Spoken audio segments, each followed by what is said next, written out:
Hello students, आपका मेरे channel smart study में स्वागत है।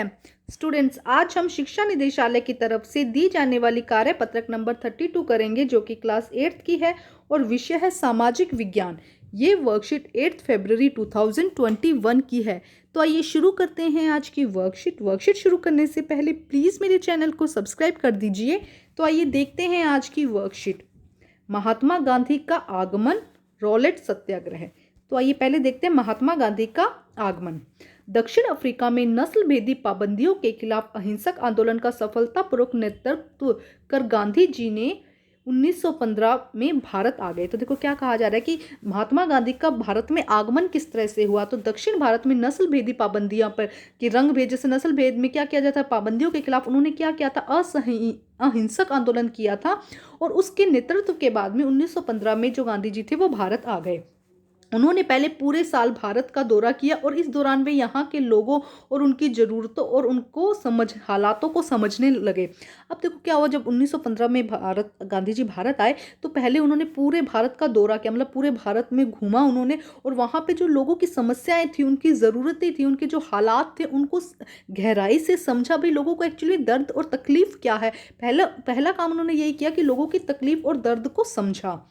उनकी शुरुआती प्रयास स्थानीय आंदोलन, चंपारण नील की खेती करने वाले किसानों के लिए, 1917 में खेड़ा किसानों के लिए, 1918 और अहमदाबाद के मजदूरों के लिए 1918 में के रूप में सामने आए। देखो क्या कहा जा रहा है कि अब उन्होंने धीरे धीरे जब लोगों की समस्याएं समझी तो उसके खिलाफ उन्होंने आंदोलन करना शुरू किया। स्थानीय आंदोलन सबसे पहले क्या था, चंपारण, जो कि 1917 में लिया गया था नील खेती के लिए, मतलब किसानों को खेती के लिए ये खेती पर कर लगा दिया गया था, जिससे कि लोग किसान खेती नहीं कर पा रहे थे। तो इसके लिए जो कि गांधी जी थे उन्होंने सबसे पहले क्या करना शुरू किया, मतलब जैसे धरना देना है ना, इस तरह से आंदोलन शुरू किया।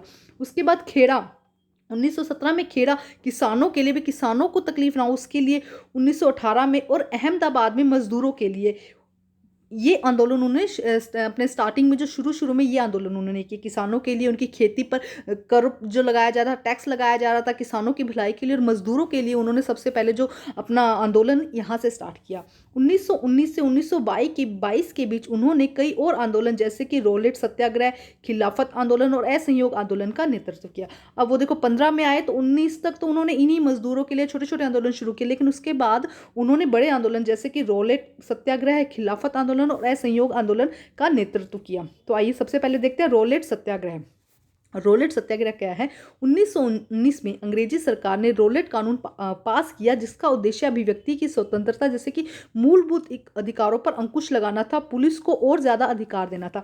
अब 1919 में जो अंग्रेजी सरकार थी उन्होंने क्या किया, एक कानून बनाया, रोलेट कानून बनाया, जिसके अंदर क्या था, आपको जो इंसान के मूलभूत अधिकार हैं उन पर अंकुश लगाना था कि अपनी अभिव्यक्ति, जो आप किसी को बात कहने, मतलब आप किसी को बात कहने के लिए स्वतंत्र नहीं है, तो इस तरह के जो मूलभूत अधिकार है उन पे क्या कर दिया, अंकुश लगा दिया, और पुलिस को क्या कर दी, और भी ज्यादा इसमें क्या दे दिए, अधिकार दे दिए। गांधी जी ने लोगों से आह्वान किया कि इस कानून का विरोध करने के लिए 6 अप्रैल 1919 को अहिंसक विरोध के द्वारा अपमान और याचना दिवस के रूप में मनाया जाए और हड़तालें की जाए। अब इस पे गांधी जी ने क्या कहा, गांधी जी को ये बात अच्छी नहीं लगी कि भाई किस तरह से आप जो उनके मौलिक अधिकार हैं, जो मूलभूत आवश्यकताएं हैं, मूलभूत अधिकार है, उस पर रोक लगा सकते हो।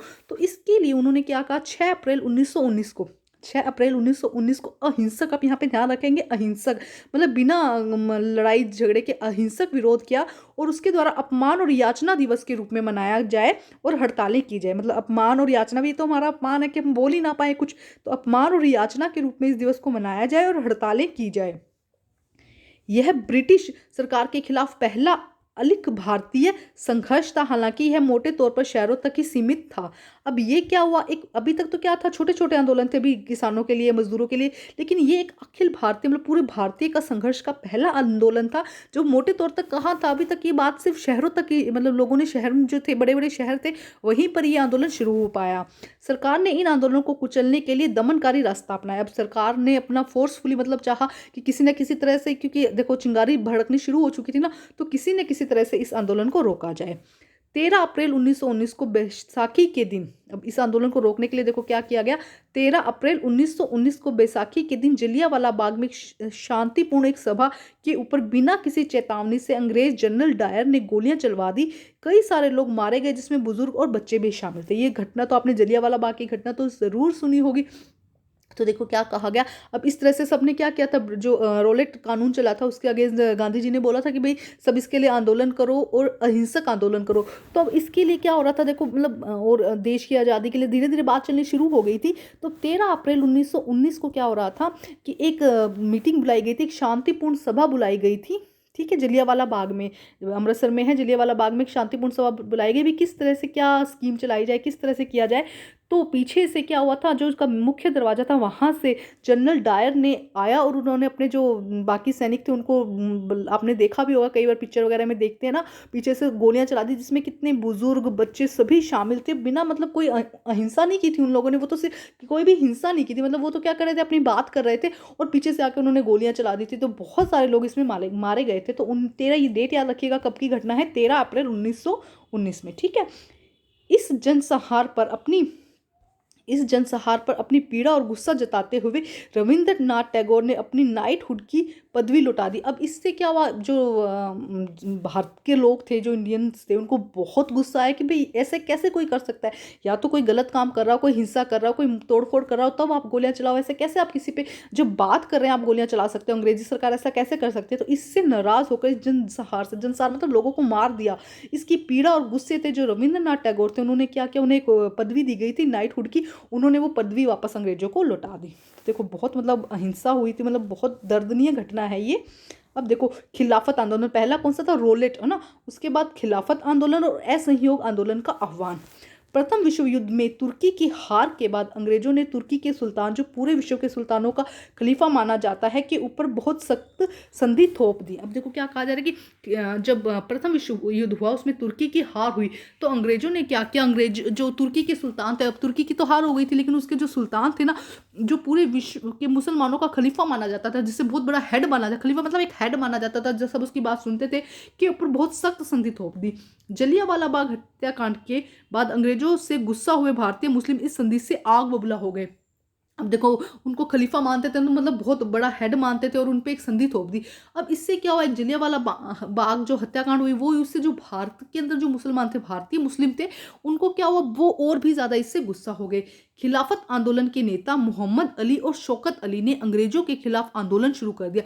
अब इससे गुस्सा में आए हुए मोहम्मद अली और शौकत अली ने क्या किया, अंग्रेजों के खिलाफ आंदोलन शुरू कर दिया, जिसका उद्देश्य तुर्की के सुल्तान यानी खलीफा की शक्तियों को फिर से बहाल करना था। मतलब उन्होंने क्या कहा कि हमारा क्या उद्देश्य है, वो किस लिए उन्होंने शुरू किया ये आंदोलन, कि जो तुर्की के जो राजा थे, जो तुर्की के सुल्तान थे, खलीफा थे, उनकी जो शक्तियों को उन्होंने वापस ले दिया था अंग्रेजों ने, वो उन्हें वापस देना था, बहाल करना था। मतलब गांधी जी ने उनके आह्वान का समर्थन किया और कांग्रेस से आग्रह किया कि वे पंजाब पे हुए अत्याचारों, जलियांवाला बाग हत्याकांड और खिलाफत के मामले में हुए अत्याचारों के खिलाफ आवाज उठाए और स्वराज की मांग करे।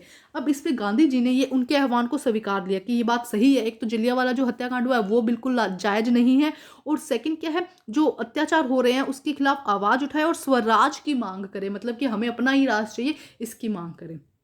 तो देखो अभी शुरुआत है कि किस तरह से ये आंदोलन हुआ, या किस तरह से हमें आज़ादी मिली, बहुत मुश्किलों से हमें आज़ादी मिली, तो उसके बारे में स्टेप बाय स्टेप हम इस चैप्टर में देखेंगे। तो सबसे पहले देखते हैं क्वेश्चन नंबर 1। 1915 में आए भारत आने के बाद गांधी जी द्वारा किए गए कुछ स्थानीय आंदोलन को लिखिए। तो बहुत अच्छे से इसका आंसर दिया गया है बेटा, देखो यहाँ पे आप लिख दीजिएगा कि गांधी जी के शुरुआती प्रयास स्थानीय आंदोलन, यहाँ पे उनकी जगह लिख दीजिएगा गांधी जी के शुरुआती प्रयास स्थानीय आंदोलन, चंपारण नील खेती करने वाले किसानों के लिए, 1917 में खेड़ा किसानों के लिए, 1918 में और अहमदाबाद में मजदूरों के लिए 1918 के रूप में सामने आए। तो ये हो जाएगा आंसर नंबर 1, ठीक है। अब देखते हैं प्रश्न नंबर 2। रोलेट कानून का भारतीय नेताओं ने विरोध क्यों किया था?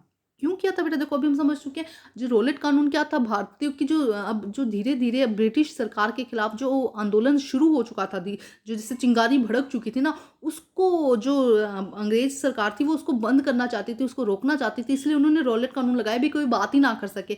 तो उसको रोकने के लिए क्या किया गया, ये जो भारतीय नेताओं का विरोध, भारतीय नेता ने इसका विरोध किया हड़ताल करके, इस तरह से मतलब इस तरह से उन्होंने क्या किया, इसका विरोध किया।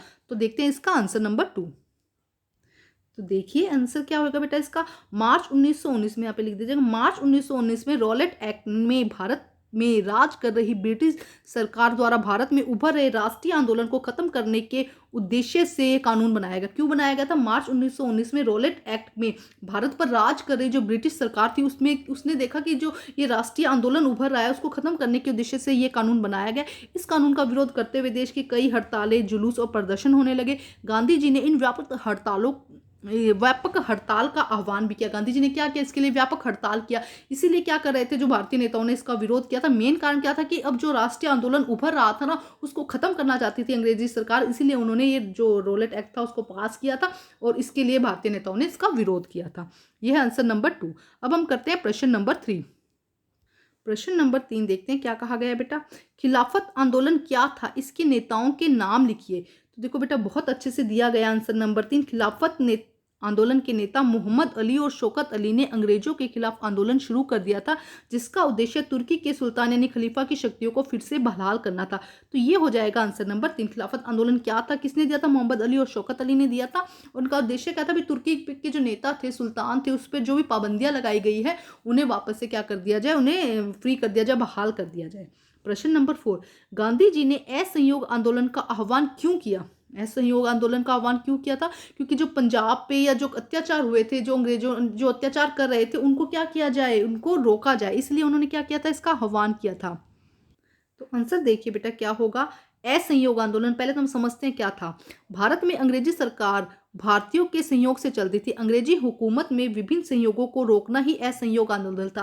अंग्रेजी सरकार है उनके कामों को रोकना ही क्या था? असहयोग आंदोलन था। ब्रिटिश भारत की सभी राजनीतिक, सामाजिक और आर्थिक संस्थाओं का बहिष्कार, जिससे कि सरकारी तंत्र ठप हो जाए, इस आंदोलन का मुख्य उद्देश्य था। इसीलिए गांधी जी ने क्या किया था? असहयोग आंदोलन का आह्वान किया था, जिससे कि क्या हो, ब्रिटिश जो सरकार है उसकी राजनीतिक, सामाजिक और आर्थिक संस्थाओं का क्या हो, बहिष्कार हो जाए, जिससे कि सरकारी जो तंत्र है वो ठप हो जाए। इसीलिए गांधी जी ने असहयोग आंदोलन का क्या किया था? आह्वान किया था। अब हम करते हैं प्रश्न नंबर 5। प्रश्न नंबर 5 देखते हैं। आपके विचार में गांधी जी ने खिलाफत आंदोलन का समर्थन क्यों किया होगा? क्यों किया होगा बेटा? क्योंकि वो क्या चाहते थे कि देखो जो उनके खिलाफत आंदोलन में जो अत्याचार हुए हैं, या जो पंजाब के जो जलियांवाला बाग का हत्याकांड हुआ है, उस पर क्या हो सके उसके लिए आवाज़ उठाई जाए, उसके खिलाफ आवाज़ उठाई जाए और स्वराज की मांग की जाए। तो यहाँ से इसका आंसर हो जाएगा आंसर नंबर 5। देखिए क्या हो जाएगा बेटा।